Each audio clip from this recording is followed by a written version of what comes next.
Mobeen Sayed from Drbeen.com. Today we will discuss melatonin. Melatonin is another component that is over the counter. It is pretty safe. It is actually something that is produced in our body endogenously as well.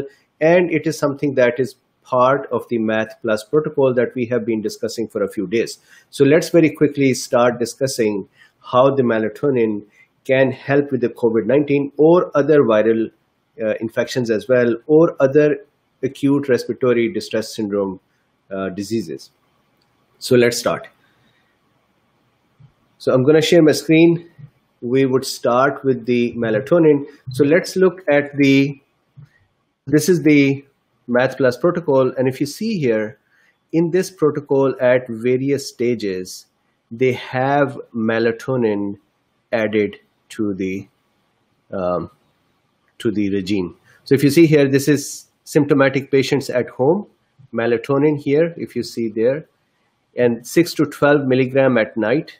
The optimal dose is not known. So they're clear that we do not know the optimal dose.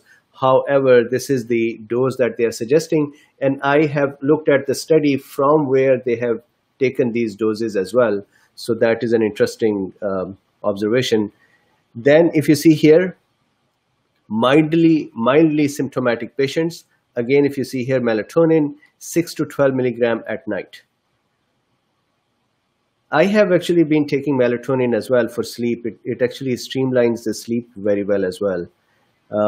Then if you see here in their full Monty, this is the additional treatment components, the full Monty. And here, this at the top is the melatonin, 6 to 12 milligram. So with this, let's very quickly see how does the melatonin actually help. And what we are doing here is that in the Math Plus protocol, those products, those supplements, or those drugs that we have not talked in the past, we are going to talk about them one by one. So the list, I have that list somewhere over here. Let me very quickly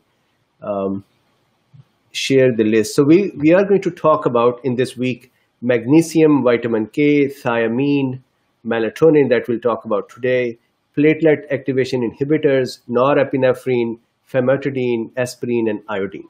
So these are the things that are also included in the Math Plus protocol, and we have not discussed them in the past. So ready for the melatonin?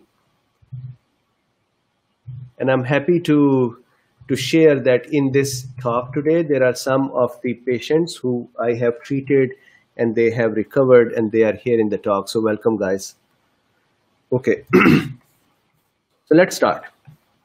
First of all, melatonin. So Jerry says that I take melatonin 5 milligram at night. I have a notification which pops up on my phone at the same time each evening, a few hours before bedtime. Excellent. Excellent.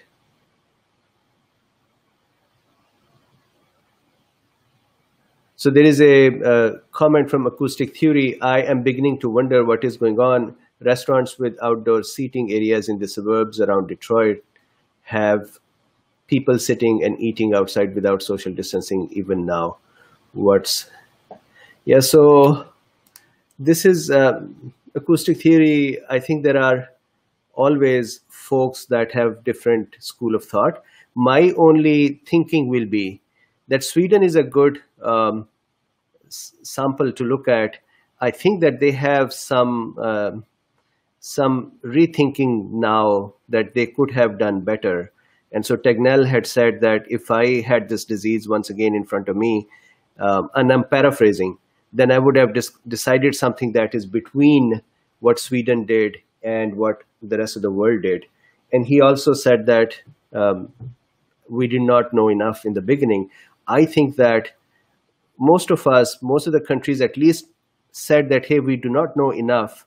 So maybe we should go in a lockdown while we try to figure out the dynamics of the virus and try to figure out how to handle it. Meanwhile, let's try to protect our citizens. So again, wrapping up my comment, I think people have different schools of thoughts, different ways of thinking. My only request to those who want to go out and not have social distancing is to respect those who want to be protected, or who feel that they need to, they believe in it, in the social distancing and protection. So give them the respect of avoiding them or keeping them safe. So back here to the melatonin. So look, melatonin, the evidence suggests that it is anti-inflammatory, it is antioxidant, and it is antiviral. And with that, it is antiviral for other viruses. However, for COVID-19, there isn't sufficient data to say that it is antiviral for COVID-19. So that is an important thing to keep in mind. Then melatonin is actually produced in our body. It is an endogenously produced substance. It is produced by a gland in our brain, which is called pineal gland. And pineal gland is called as a third eye of the body as well. It is a very fascinating gland. What it does is that it measures the amount of light that we are exposed to on a daily basis. And then based on the amount of light it measures, it decides when is the time for us to go to sleep. And so it kind of changes the melatonin levels based on that. And then melatonin in turn helps us go to sleep. So it is a safe drug. It is over the counter. It is cheap. It is, from the evidence, it is known to be all those anti-inflammatory, antioxidant, and antiviral. Again, not for the COVID-19 known yet. And it is produced in our body as well.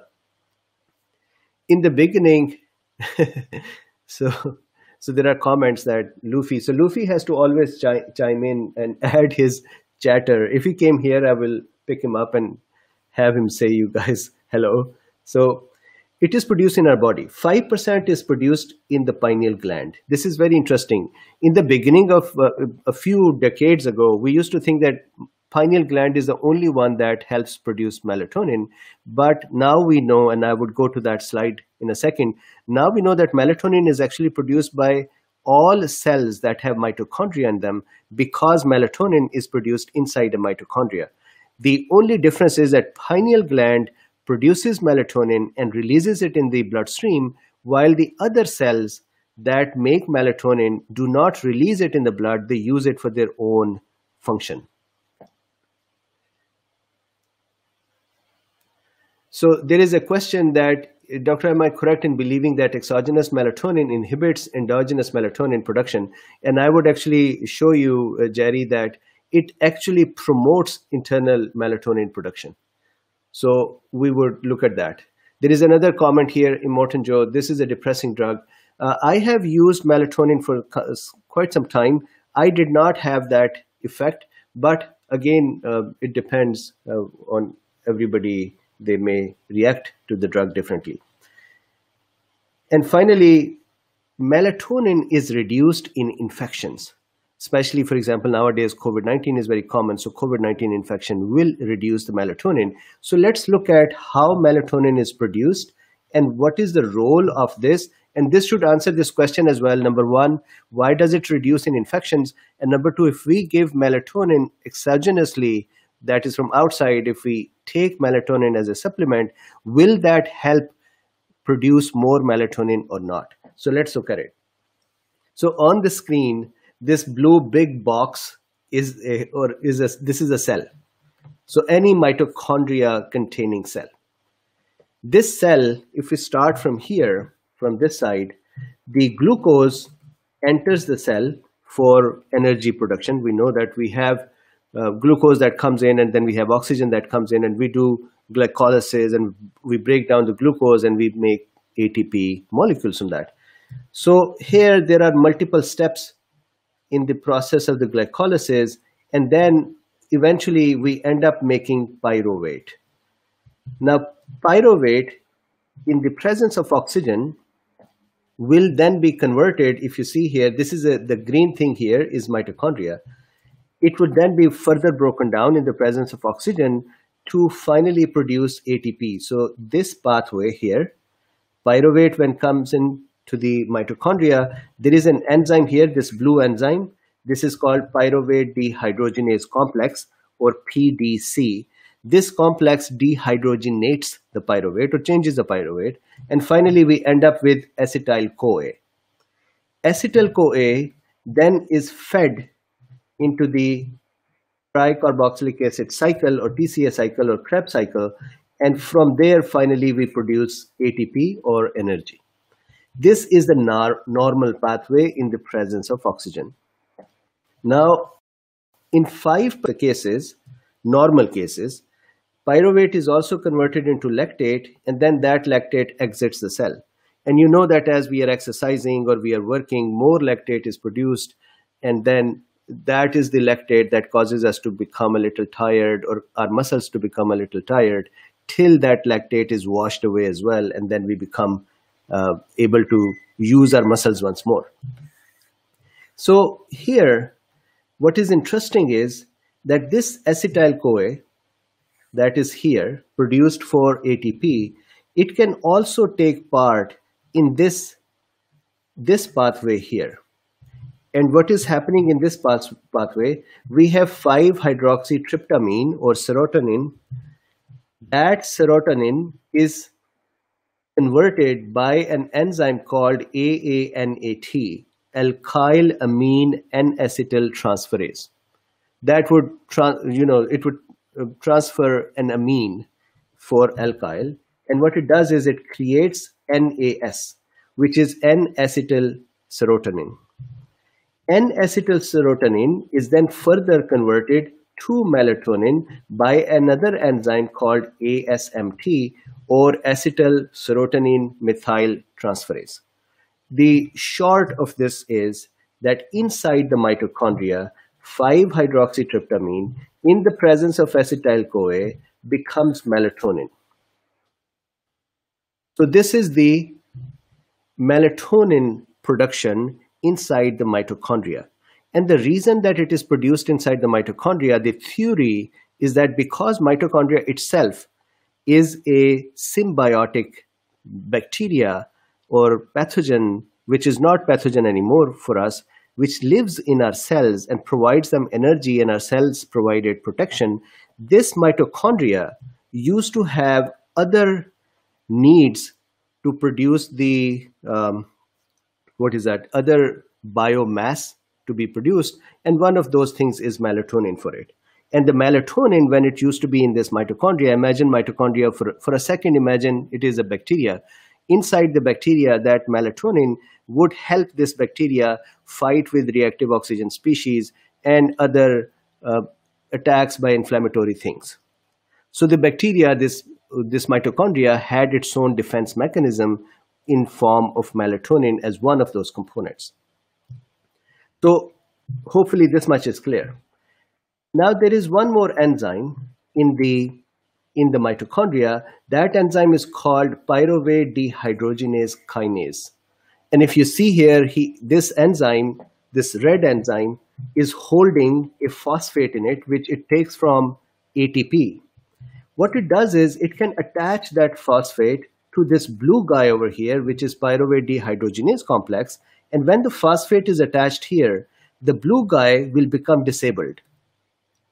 When the blue guy is disabled, that causes the pyruvate conversion not to occur, and this whole pathway of ATP production plus melatonin production is stopped. How is that stopped? Once again, when the pyruvate dehydrogenase kinase, this enzyme, would cause when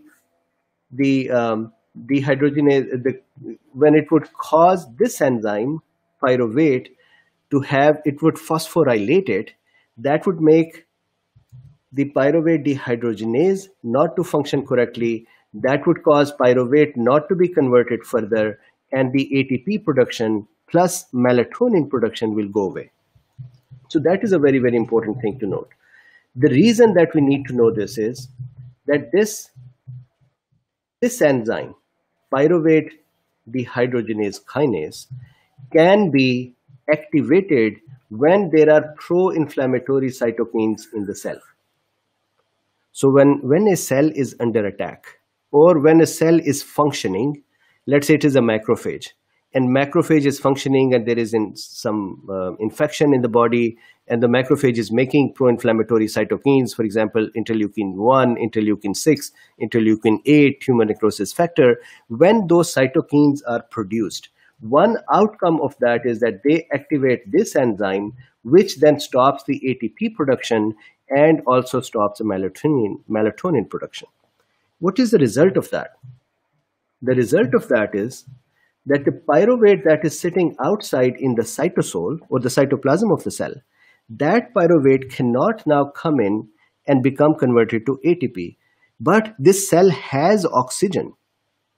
So normally if a cell does not have oxygen, then what it does is it moves from pyruvate towards lactate, and then it tries to make 2 ATP from that process, and then the lactate gets out. This is called the anaerobic glycolysis. However, in the presence of oxygen, so that means the cellular environment is not anaerobic, it is aerobic. There is oxygen present. In the presence of oxygen, but when the cell has pro-inflammatory cytokines, the pyruvate in the mitochondria, the production of that pyruvate or processing of that pyruvate goes down, which puts the balance outwards once again. This is called Warburg Phenomena. And what happens is pyruvate start using lactate pathway to make ATPs. So what happens is in this process, only 4 ATPs are made. Oxygen is still present. So this is why we do not call it anaerobic glycation. Instead, we call it aerobic glycolysis. Now I have talked about 3 terms here. One is the phosphorylation of pyruvate. That is what is happening here. In the presence of oxygen, it is also possible that pyruvate will become lactate and produce 4 ATPs when the cell is making inflammatory proteins or when it is active, and that is called aerobic glycolysis. In the absence of oxygen, the cell can also go from pyruvate to lactate and make 2 ATPs, and that is called anaerobic glycolysis. So now the question is, when there is inflammation going on, when a macrophage is active, and we talked about it on this Saturday, that in the Math Plus protocol, we saw that the macrophage activation syndrome is the one that allows the cytokine storm to occur and inflammatory damage to occur. So imagine that this cell is actually an active macrophage. Because active macrophage is making pro-inflammatory proteins, those would cause the pyruvate dehydrogenase kinase to become active, and then the function, the glycolysis would shift to aerobic glycolysis. The benefit of this is that in this process, doing glycolysis outside of the mitochondria allows the cell to make a lot of biomass molecules, meaning other useful molecules that are needed to fight with or to create the inflammation. So the cell has shifted its processing of glucose from half processing in the mitochondria to abandoning the mitochondrial processing and doing all the processing out in the cytoplasm, and in that process creating a lot of biomass molecules that are necessary to make pro-inflammatory proteins. So this is the basic process here. So there was a question that if we give endogenous melatonin, how would that help? So here is what happens. When the exogenous melatonin, that is from outside, when exogenous melatonin is given, it would enter the cell, and in the presence of that melatonin, this cycle inside starts working again because melatonin suppresses the pyruvate dehydrogenase kinase. It suppresses this enzyme. When this enzyme is suppressed, that frees up this enzyme that resumes this pathway, which means ATP and the melatonin production resumes. This is a beautiful thing that when you give exogenous melatonin, then not only we have the exogenous melatonin available, we also have the resumption of endogenous melatonin, plus we have more production of ATP for the cell, and the cell is now in a better condition to start fighting. So that is the production of the melatonin. Now let's see, how does melatonin help us? So I think that we are all now aware of this little diagram. So let's look at this diagram starting from here. From here, this is the macrophage, or let's say this is a dendritic cell. They are the cells of the innate system. We know that when the coronavirus will come in, these cells will pick it up and they will then present that to the naive T cell. We have been talking about this little naive T cell for a lot of time, that it connects with the macrophage and there are co-stimulations. The end result is that if there is interleukin 4 present, then naive T cell would convert into T helper 2, which will then release interleukin 4, interleukin 5, which will cause the B cell to become active and antibodies to be produced. Remember, we have talked about it many times. On the other hand, if there is interleukin 12 present, then T helper 1 cell will become active, which would release interleukin 2, which would make the cytotoxic T cell to become active. And the cytotoxic T cells not only cause cellular damage, and this is very important, cytotoxic T cell, I have discussed that in the past, it would connect with an infected cell. Remember, and what it does is it throws, so let's say this is an infected cell, it is kind of crying here. Why? Because there are viruses in it.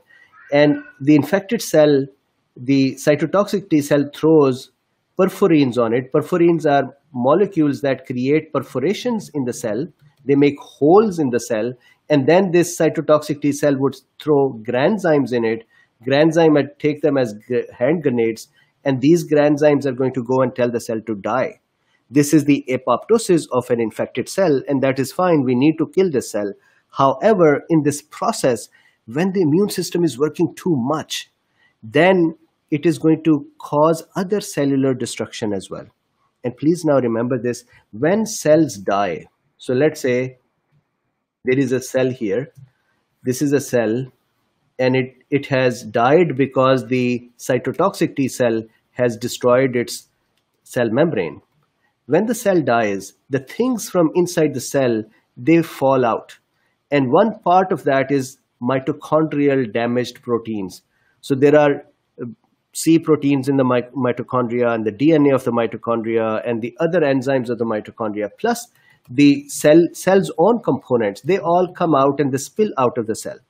Macrophages do not like that, because that also tells our innate immune system that there is some damage going on. So what happens is, if there is a nearby macrophage and that eats up this cellular debris, that macrophage is going to say, what the heck, I have never seen a mitochondria in my life, and now I have just eaten up these weird antigens. It thinks that these are antigen because these things are always packed in our cells and macrophages don't see them. So macrophages once again start presenting them to naive cell, and that creates a cycle of inflammation and ramping up inflammation. And we had seen that in the Math Plus protocol, and we had seen that in our previous talks, that at some point, COVID-19 damage, the viral damage, becomes lesser, and the inflammatory system, which has now become runaway, that damage becomes more. And that is where the actual problem starts occurring, and the people who become severely ill or become critically ill, they have the cytokine storm going. Now, how does melatonin help in this whole situation? Number one, so if you come here to the macrophage, when a macrophage is active, remember we just saw up here that when the macrophage is active, the melatonin production would actually go down. But if the melatonin is present, melatonin causes more energy production in the cell of the macrophage. Secondly, melatonin reduces the production of interleukins from the macrophage. So it kind of modulates the macrophage's behavior to say, man, wise up. Don't just keep, releasing these interleukins and 1 and 6 and 8 and tumor necrosis factor. Don't just keep going mad. Calm down. So one function of the melatonin is to reduce the production of interleukins. Second function of melatonin is that when these cells are active, macrophages, dendritic cells, neutrophils, monocytes, but monocyte to the less extent. When these cells are active, they are making a lot of reactive oxygen species. Remember, we talked about it a few days ago that a cell that is killing a pathogen has essentially going on a burning process in it, where it takes a pathogen, puts that in a hot tub, so that is the vesicle, and then it makes bleach in there by making reactive oxygen species. And then it kind of melts that pathogen away, it breaks it down, and that is how an innate immune system cell kills a pathogen. In that process, if the reactive oxygen species are produced, or when a cell is become more active during an inflammation, and remember the electron transport chain in the mitochondria, when the electron transport chain is running to full blown activity, that produces a lot of ROS as well. So these cells are producing, the active immune cells are producing a lot of reactive oxygen species. These species are run away as well. Some of them would just run away and start causing damage. Melatonin is a reactive oxygen species scavenger molecule. It would actually pick them up and neutralize them. And it is a strong antioxidant. So I think that somebody should ask me this question. Yes, there is a comment there by Kusik Theory that melatonin, calm down, bro. Absolutely. So somebody should ask this question that, hey, there are so many other drugs that can reduce the production of interleukins. For example, steroids are the ones that can reduce the production of interleukins, that can calm down the immune system, that can almost dampen the whole immune system. Or there are interleukin 6 blockers, or there are CCR5, CCL5 blockers. So there are many other antibodies that are blockers. Why do we want melatonin? And the answer to that is, one, it is safe. Our body produces it all the time for using to prevent these kind of issues. One, it is safe. Secondly, it is over the counter. Thirdly, it is cheap. So safety is very important. Whenever we talk about steroids, why don't we use steroid in the early part of the COVID-19? Because we feel that the side effect of that can actually cause such a severe dampening of the immune system that the viral replication and load can increase. So that is an issue. Similarly, with the other drugs, there are always side effects. This drug is safe, cheap, and over the counter, plus it is produced in us all the time as well. That is why this would be a better supplement to use compared to other drugs. So two functions now. One function is that melatonin is helping reduce the reactive oxygen species production. Secondly, this is also very important. See here these cells with the down arrows with them. Monocytes are immune system cell that are produced in the bone marrow, which will then, these monocytes will then convert into, remember we talked about it, in the tissue they will become resident and they will be converted into macrophages or dendritic cells. Monocyte production is reduced. And we actually do not want a lot of cell production when we are under a cytokine storm. We don't want the storm anymore. So melatonin actually reduces the production of monocytes, which will reduce the production of macrophages and dendritic cell, which will reduce the immune system's runaway behavior. Similarly, melatonin also reduces the production of neutrophils, which would also be helpful in dampening the immune system response. So that is the second function. So one is it is helping with the reactive oxygen species scavenging. Second is it is dampening the immune system by making sure that the less innate arm cells are produced. Thirdly, and this is very, very important, it helps increase the adaptive immune cells. And these are the cells that are necessary.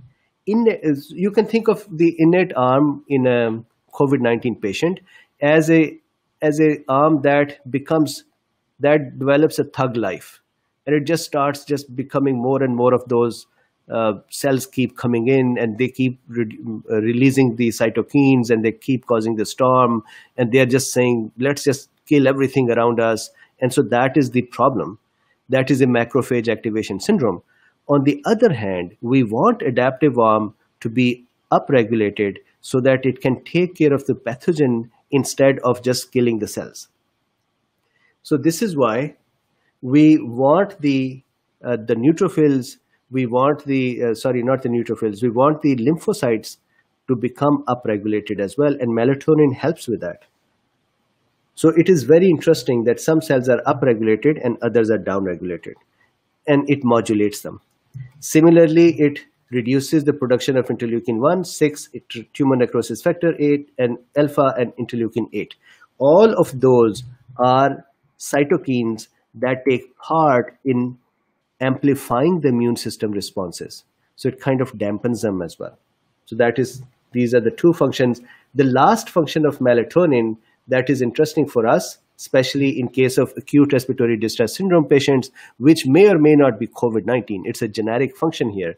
And that is that when there is a patient who is on a ventilator and we have given them sedatives, we give them sedatives so that they do not extubate themselves, meaning if they are conscious, they would look at the tubes going in them and they would try to struggle with the tubes and pull them out, and they can cause extubation. If you see the Math Plus protocol, they say over here that you give the sedatives to reduce the extubation's chance. That is somewhere over here. I would request you to read it. Extubation, somewhere here. I would find it in a little bit. Let's say extube. Here, self-extubation. So here, moderate sedation, if you see here, moderate sedation to prevent self-extubation. So when there is sedation, that causes the brain system to become disarrayed under that sedation. And melatonin helps streamline the behavior of sedatives. So this is another very important effect that melatonin has, and that is the effect for which, not the sedative part, but streamlining the brain function, giving us a good sleep, is also another function for which melatonin is used. Now with this, let me just quickly show you some of the studies here, and that is the topic then for today. This study is March 23, 2020. COVID-19, melatonin as a potential adjuvant treatment. And if you see here, there is a lot of data they have here. They have referred a lot of studies as well. But generally what they're saying is that, look at this, that when melatonin is present, it reduces the production of cytokines. It reduces the downregulation of the important immune system cells. It helps with the reactive oxygen species over here. And then it helps with the sedatives and streamlining their activity. So if you then read the rest of the thing, I have marked various areas where it helps. This is another study here, which is also very interesting. They are also talking about this, that as we age, melatonin production starts going down. And that may be one more factor due to which the older age folks have a higher risk towards COVID-19 intensity. And so giving them exogenous melatonin not only helps by itself, but also helps produce more melatonin inside as well, which potentiates that effect. So that was a very important thing to note. This is one more study here. Melatonin inhibits COVID-19 induced cytokine storm by reversing aerobic glycolysis and in immune systems. So this is what I just talked about here, that this aerobic glycolysis, this pathway that starts in the presence of oxygen. So remember, it is not anaerobic glycolysis. This is happening in the presence of oxygen, but it is happening outside of the mitochondria. This is called a Warburg Phenomena. And the doctor who had, or physicist, I believe, who found this out, he was given a Nobel Prize for this phenomena. So this is not anaerobic, this is aerobic glycolysis. And here, once the aerobic glycolysis starts, the cell is really in trouble because mitochondria is essentially shut down. And here, melatonin actually helps reverse that effect. And so here they have a similar diagram that I made, and they have that discussion going on here. And finally, this is the Warburg effect, which is something that happens in the cancer cells as well. So they were surprised that somehow, so this doctor who was given the Nobel Prize actually found this phenomena out in the cancer cells. And what he had found out was that cancer cells somehow do not use oxidative phosphorylation of the glucose in the mitochondria. Instead, they do glycolysis outside the mitochondria, which we used to call anaerobic glycolysis. And he was surprised that oxygen is present. So it is not anaerobic environment. Even then, the glycolysis is happening outside in the cytoplasm. So he called it aerobic glycolysis, and he found out the reason cancer cells do that is, one, they can break down the glucose fast, and they can make other biomass molecules that are used for the cancer cells. Cancer cells do not care that instead of making 36 ATPs in the mitochondrial involvement, they are only making 4 ATP because they're just eating. So they're fine even with the 4 ATPs, but they're making a lot of biomass molecules that are necessary for them to survive and grow. So he found that phenomena. He was given a Nobel Prize for that. And this is the same phenomena that is happening inside the innate immune system responses when there is infection present. So melatonin helps reduce that. So with this, the Math Plus protocol actually suggests melatonin in prophylaxis. They suggest melatonin.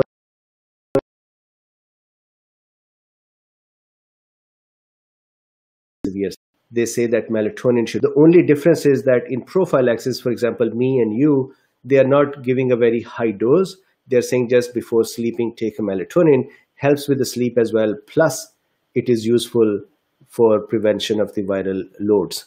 And then in the hospital, they continue to increase the dose. So this is where we are at for today. I hope you enjoyed this one. Melatonin is fascinating. Tomorrow, out of these, all the other topics, for example, magnesium, vitamin K, thiamine, platelet activation inhibitors, norepinephrine, famotidine, aspirin, and iodine, we'll take up one more and discuss that. So hopefully this makes sense. Stay happy. Please like, share, and subscribe. And we would see each other tomorrow. Bye-bye for now. And thank you very much for joining. I love it. So 5 milligram is something that, so Carrie Lynn, so there is a question about the melatonin dose.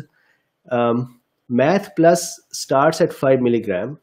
However, the other studies have used it. Let me see if I can actually quickly show the studies with the dose. Let me share that study. So here, I believe this is the study where they have given the dose. So here, look at this one. Healthcare workers, melatonin 40 milligram per day, preferably 1 hour before bedtime. Elderly, individuals with the medical comorbidities, they melatonin slow release from 3 milligram to maximum 10 milligram, 60 to 30 minutes before bedtime. And then if the patient is in the hospital, here is the dose. So what they are saying is mildly symptomatic patient on the floor, melatonin 50 milligram per oral BID twice a day for 7 days with hydroxychloroquine. And then here they're saying that this is admitted to ICU. Once again, melatonin 200 milligram per oral or BID for 7 days and hydroxychloroquine. So this paper here, therapeutic algorithm for use of melatonin in patients with COVID-19, they actually give you the dosage as well. And I have put those links in the description. So if you wanted to read more, you can consult those links as well. So this is where we are at. Thank you very much for your time. Thank you for joining. Thank you for staying safe. Thank you for staying educated. Please like, share, and subscribe. And we'll see each other tomorrow. Bye-bye for now.